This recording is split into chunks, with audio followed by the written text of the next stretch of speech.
bakristo bavandimwe,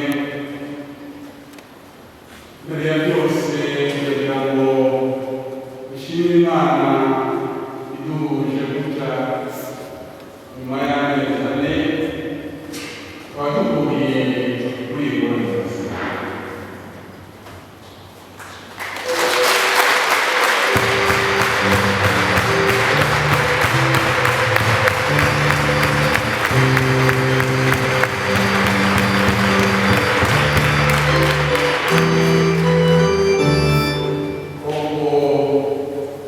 Imana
Isomo ry'umwitozo w'Imana nta yindi Mana uretse wowe yakwita kuri bose ngo ugombe kwereka uwaciye imanza zitari zo. Imbaraga zawe zose n'ubutabera bwawe ubutegetsi bufite kuri byose bugatuma ubwitaho byose ugaragaza imbaraga zawe wihaye kuzitereza ugashoboza ubwirasi bw'aberera ububasha bwawe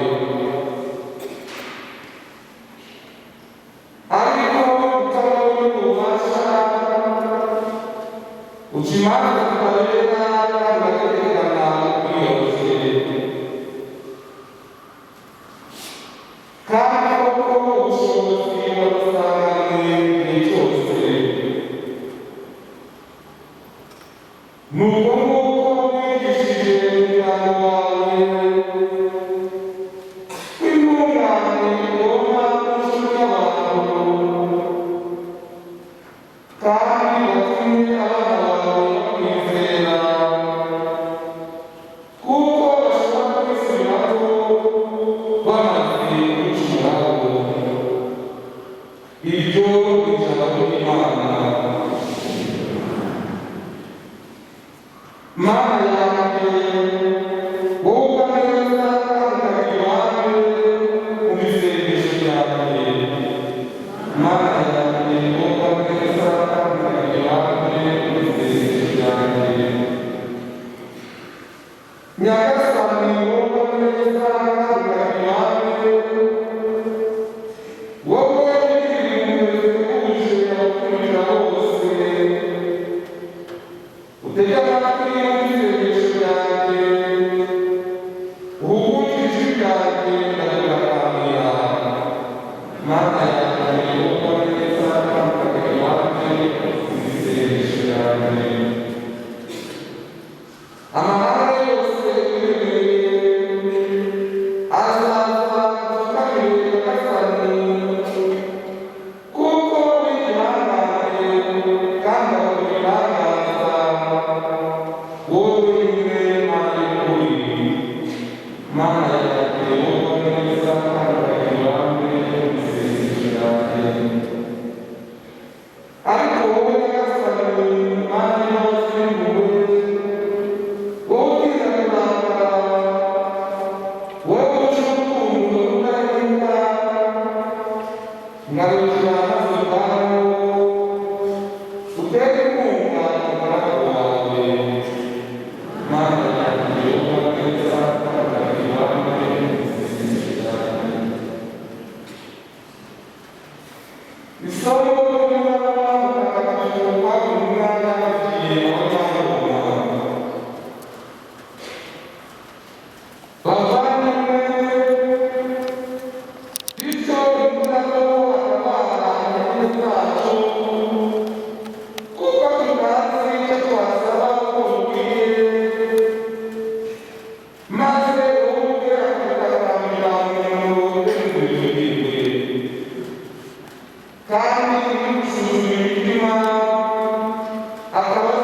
kugenda ubwo rumafu narwo ruragaragara.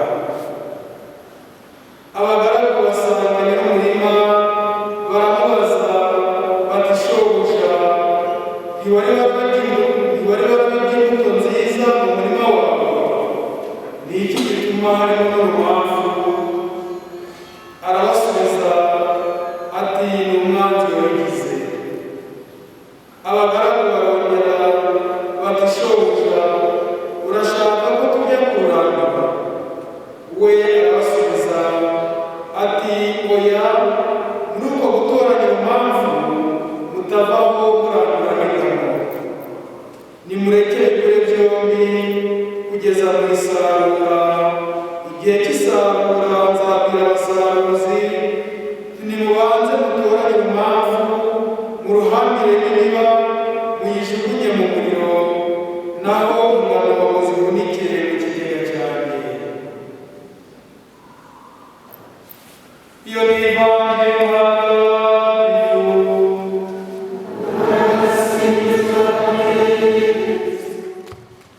Bakristo bavandimwe, hari ibyo abantu benshi baza ku Mana biteye imbere yabo, ibibazo abantu bibaza kuki ikarimbura abayigomera n'abagira nabi, kubera ikihanganira abanyabyaha, kuki haba abantu bari abagome, kuki haba inama ku isi yemwe, kubera iki Imana yemeye imibabaro yose iri ku isi, indwara z'ibyorezo, intambara z'urudaca, ubu ku isi hose aho bagira ngo bageze kuki Imana yemera ko kariya gakoko coronavirusi katugaruza gake. Ibi ni ibibazo umuntu yakwibaza, bajya bavuga ese Imana ifite ububasha, ayizirinde, se yitaye ku bana bayo. Amasomo y'uyu munsi aragerageza kubigisha. Isomo rya mbere uzi uko Imana iteye, yita kuri bose ikabarwanya, ikagaragaza imbaraga zayo igihe hari abihaye kuyitegereza. Imana nyir'ububasha igaca imanza zitabera kandi igategekana ubwiyoroshye tutakunze isomo ry'umuntu. Kandi nk'uko bavugaga bavuga isomo rya kabiri, Roho wayo atabara ibintu byacu, akadutaganira imirimo irenze imibiri. Ivanjiri ya Mateyo twumvise kuva kuri 6 hari ibyo byanditswe kuva isi ikirema byerekeye ingoma y'Imana, twumva mu migani, tukaba tunakora yakurikiranyije.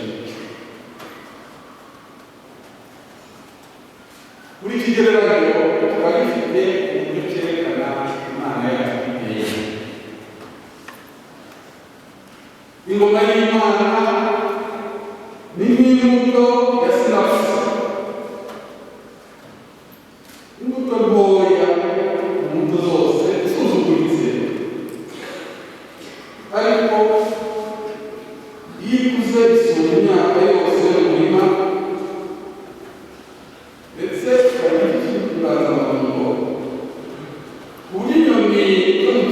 zija kwayo mu mashami yayo.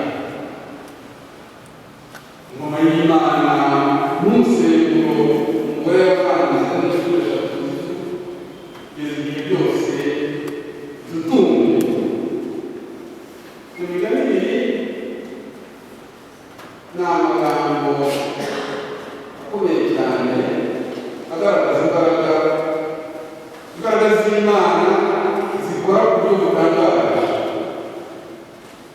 Imbaraga z'Imana zigaragaza ijya gusa na wa muyaga unyeganyeza ibiti utawubona, imbaraga ziha ibihingwa gukura nta rubanza. Ikigereranyo cyagarukaho cyane mu ivanjiri uyu munsi, ndetse Yesu ubwe yahaye ibisobanuro. Uyu mugani w'umuvugi wabibwiye imvugo nziza mu murima we. Igihe abantu basinziriye, umwanzi yaraje kugarura impamvu agakunda ingano ngiye ziri kumera zikagendera impamvu nabwo abagaragu barabona nta kundi byagenda, igikwiye ari ugutabaza bakarangura kuba impamvu mungana. Igisubizo cya shebuja kiratangaje, wakwibaza imibare ye. Arabona ari ubuvuzi bugira ingaruka zikomeye, kuko mu gutoranya impamvu birashoboka ko umuntu yatamukira akarandura n'ingano. Shebuja arabwira abagaragu bikwiye kandi bikwiye wari ukwiye kugakora byombi kugeza wa munsi w'isaha w'uyu murima uzagaragaza ubutabera bwe n'ububasha bwo. Aho rero bavandimwe, nuwo twumva neza Imana yacu itinda kurakara, Imana yivuga neza kandi yihanganira uyicumuyeho.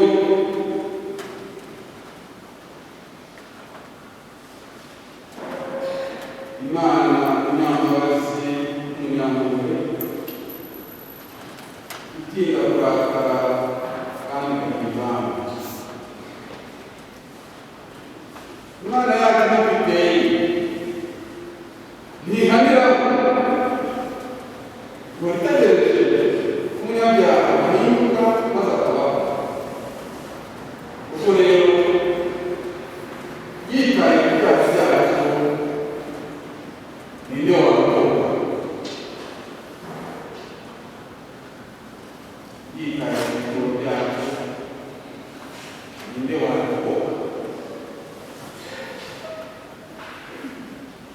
Kubera igihunga n'ibibazo by'inzitane duhura nabyo mu buzima, hari ubwo ducumura tugatumira ku Mana mu byoroshye cyangwa se mu bikomeye. Umuntu yagaruka niyo duhuriyeho, ndetse bijyanye n'ibihe turimo n'ibigeragezo ubuzima bw'umuntu ku giti cye, ubuzima bwagiza n'ubuzima bwacu, tubangirwa no kwijujuta, tukageraho tubaganiriza ku Imana, tukayubahuka, tukayobora icyubahiro, tukabura icyubahiro no kubyara. Iyo umuntu asubije amaso inyuma mu buzima bwe, mu bigeragezo duhura nabyo bitakora mu buzima, akareba uburyo twitwara, uburyo twifata, buri wese yisuzumye akigenga, twahurira kuri iri sengesho twikomanga ku bitugu tugira tuti tugira imbabazi nyagasani, tugira imbabazi, tugira imbabazi kubera ko turaburira. Bavandimwe, kuko mwabyumvise mu Ivanjili, imbere y'Imana buri kintu kigira igihe cyacyo. Kwihangana kw'Imana bikuraho ubudahera bwayo. Igihe twihanganiye icyaha Imana iduha ngo twisubireho,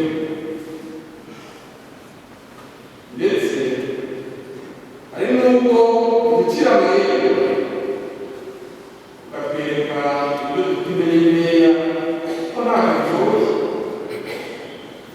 Ubu isi yakangaranye na kuriya kantu kagaragara, ubona virusi, ubona abantu bose umwe n'ukuntu tumeze, mbese nta muri kumenya, mbese n'amani. Muri iki gihe cya korona virusi, umuntu yavuga ati Imana iraducira amarembo kwereka ko ubwenge n'ububasha bwa muntu bugera ku mashyi. Muzi si iki cyorezo aho cyatangiye ko cyakubise ihangana, ntawe gasimbutse. Ni ukuvuga ngo bwa bushobozi n'ibindi byose tubona ko ari ubusa. Ikibazo ni uko abantu bareba ibimenyetso ntibige ngo bamenye. Bavandimwe, iki cyorezo cya korona virusi kitari cyabona umuti cy'urukingo. Hagaragaye igipimo cyacu cy'ubukristo, igipimo nyacyo nta kubeshya. Ubutwari bwagaragaye mu buryo bwakomeye bw'Imana no kubyara. Inyota muhorana n'Imana ikagaragara ko mungana gutya mwaje ku buryo butunguranye, birerekana ko Padiri Mukuru ababwira ati tuze kugenda gutya abayobozi bavuga. Intwari zabigaragaje bakwiye ko n'ibigwari bitashoboye kwigisha. Bavandimwe, iki gihe turimo tujye tumenya ko ari igihe Imana iduha ngo twisubireho, kuko hazabaho igihe cy'ubutabera, igihe cy'urubanza n'ibintu bikakaye. Icyo ni cyo umwanditsi w'Ivanjili se isarura, igihe cyo gutoranya umwami bakarukuramo, bakaruhambiramo imiba, bakajugunywa mu muriro, ingano zigashyirwa hejuru. Yesu ubwe atanga igisobanuro cy'uyu mugani umubibyi niba imbuto nziza umwana w'umuntu n'ukomeje kurira ataramira. Umurima mwinshi, igihugu cyacu, diyoseze yacu, imbuto nziza n'abana b'ingore. Impamvu ng'abana benshi umwanzi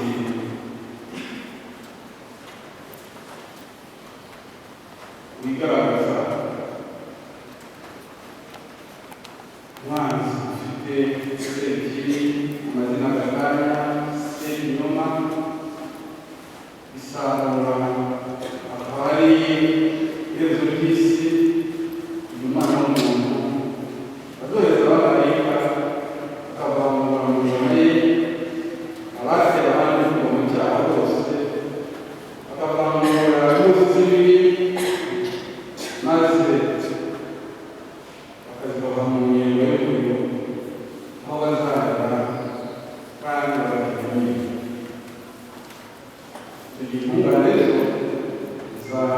atemberana n'izuba mu ngoma y'Imana. Bavandimwe, muri iyi si yacu tubona ko hari abanyabyaha n'intungane. Iyo tubona ibyo bintu biteye, turasaba kwihangana kw'Imana, tukamenya ko tugomba kwirinda guca imanza zose zari Imana yonyine y'umucamanza w'intare yera. Iyo twihaye guca imanza, turandurana ku mpamvu n'imbuto nziza, kuko Imana yonyine ishoboye gusesengura ibyihishe mu mitima yacu, umurongo w'agaciro cyo gukora nawe. Niyo yaturemye yatubumbabumbiye mu nda ya mama, izi neza imitima yacu, bitewe n'umusoro yatubonaga iminsi y'ubuzima bwacu yanditse mu gitabo cyayo na mbere y'uko dutangira kubaho. Niyo ushobora rero kureba mu ntebe y'imitima yacu nk'uko umuhanuzi abivuga, agatera ibitekerezo, akagenzura imitima, kandi akagendera mu wese w'icurabiri akurikije imbuto z'ibikorwa bye. Imana yacu niyo yonyine imenya guha agaciro ibikorwa byacu no gukanira buri wese umukwiye kubikwishyura. Bavandimwe, mu gusoza, reka ngaruke kuri aya mezi ane tumaze tudavuga n'umwerekezo cya coronavirus yaje isi, kandi zizeza isi tukaba duhanganye nacyo mu gihugu cyacu.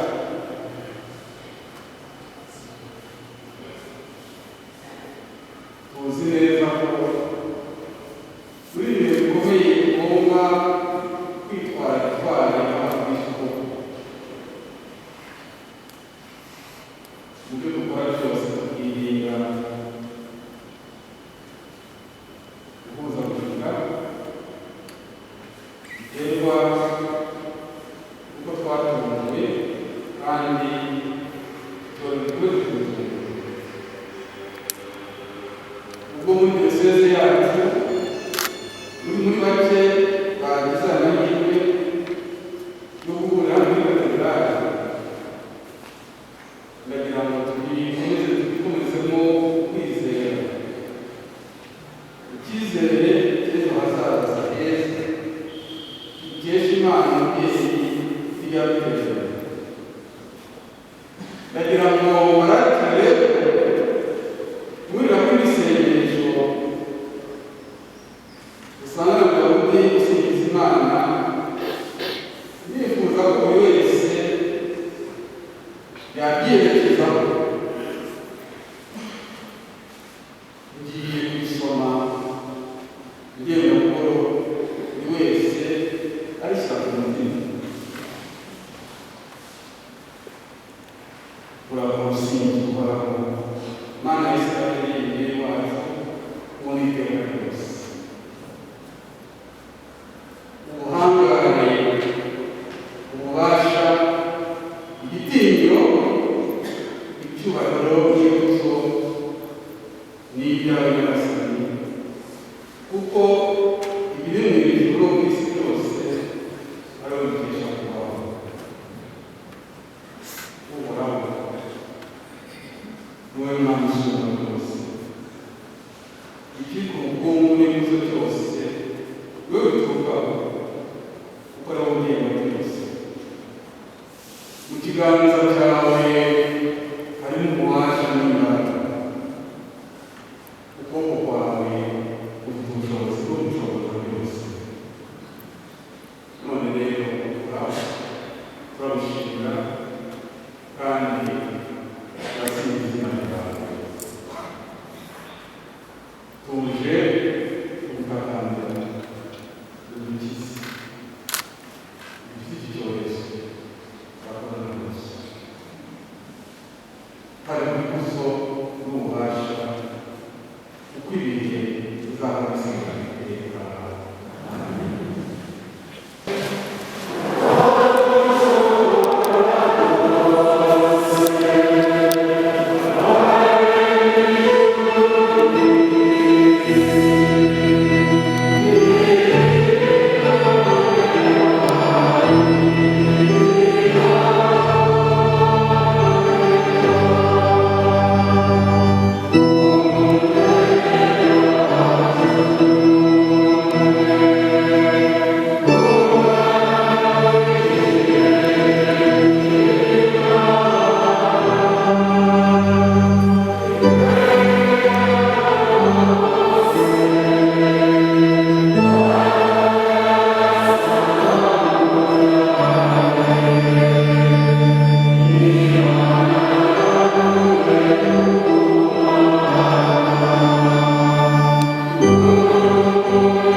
amateka y'isi mu buzima bw'umubiri mu buzima bwa kiliziya n'ubuzima bwayo umucyo twebwe w'umutagatifu adusabire imitumero irenze imikorere.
kugira ngo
agusingize kandi arongera kumutiro kubwa Kristo umwami wacu.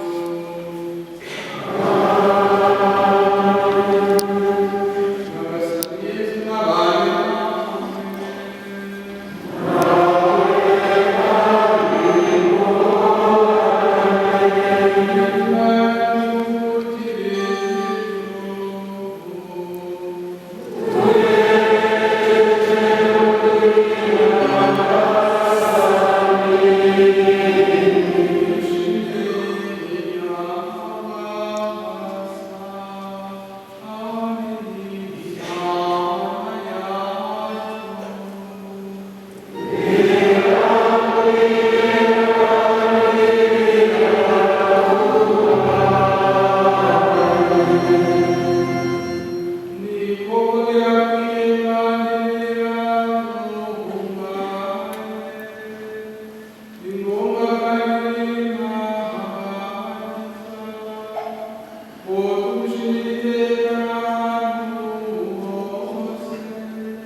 yafashe umugati yashimira umwana nk'uko abahereza abigishwa be avuga ati nimwakire maze muryeho mwese iki koko ni umubiri wanjye ugiye kubagaragara.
Nyagasani wibuke kiliziya yawe yagiye ku isi hose maze uyobore mu rukundo hamwe na Papa wacu Francisco n'umwepiskopi wacu Vicente n'abatorewe mu baritari bose.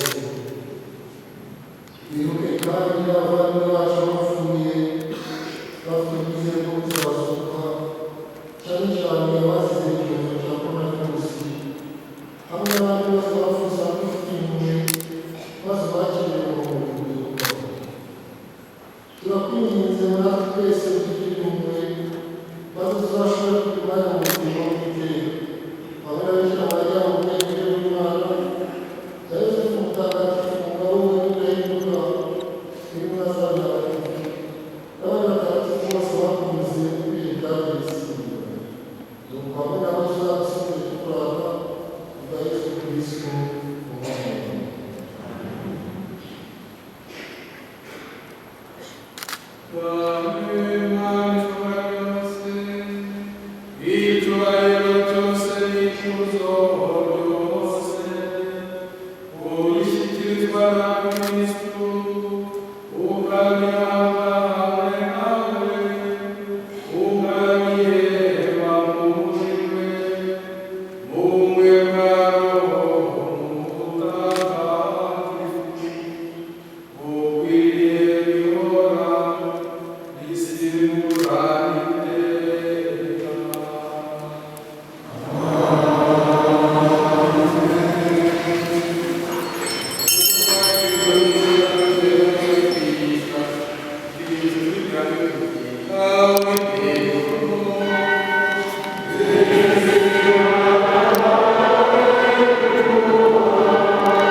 Imana ikomeye kuturinda, niyo mpamvu duhora turangwa no kwizera.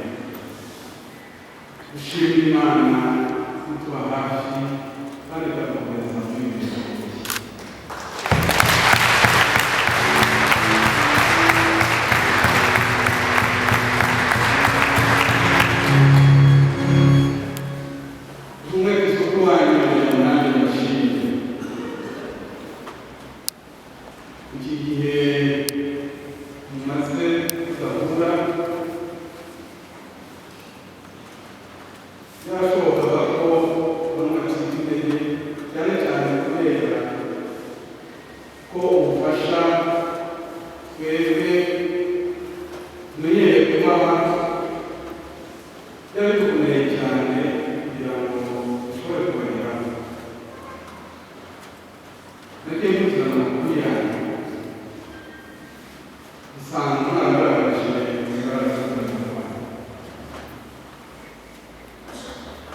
Kuba umunsi mukuru watsiye twashikanye tutarashoboye kuhimbaza turi kumwe, hari icyo byabakomerejeho kuko uriya munsi mukuru wa Kiliziya niryo pfundo ry'ukwemera kwacu. Kuba rero mbonamo bikomeye ndetse twaba bafite mu nzego dufatanye gushimira Imana twashimiye twatumiza tutari duke, ni ikimenyetso gifatika cyerekana ko bose dukomeye kwemera. Ibigeragezo ntibibura ariko bashishikariza amabwiriza ya Kristo. Ibi bihe ntabwo byoroshye, niho Imana zigaragaza urukundo rw'Imana rwa Kristo, icyorezo rw'Imana kuko amategeko yayo, urukundo rwa Kiliziya n'ubwitange bwa Kiliziya bigashoboka. Nyuma y'amezi ane gukura ibintu byinshi yababwira, ariko turashimira Imana kandi dukomeje kuyizera ko ibiri imbere bizagenda birushaho kuba byiza. Ntabwo narondora kandi mukuru yashimye ibintu bisubiraho kenshi kandi ntabigize byinshi nkora, ahubwo ndagira ngo dushimire abapadiri banyu n'abasirikare, padiri mukuru hamwe n'abasaserdoti b'igihugu, ndabashimiye. Mwabaye hafi y'umuryango w'Imana ku buryo bufatika.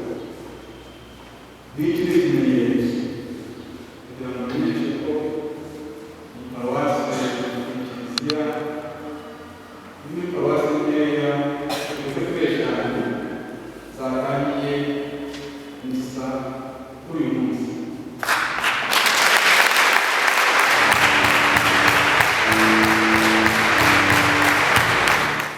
Inejejwe rero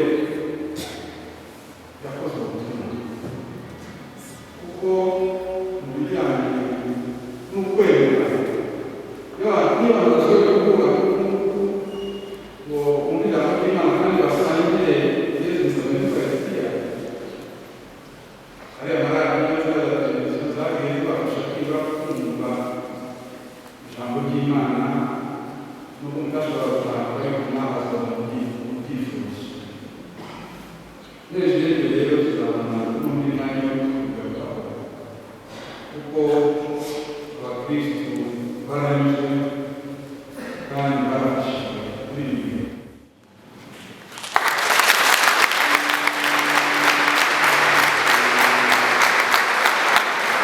Kwinjira mu mwaka rero gukomeza kwirinda icyorezo,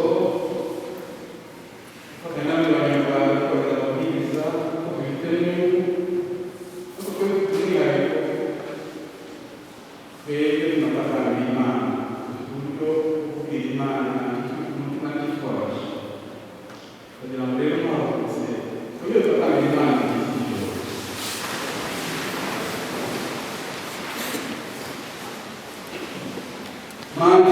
Amen.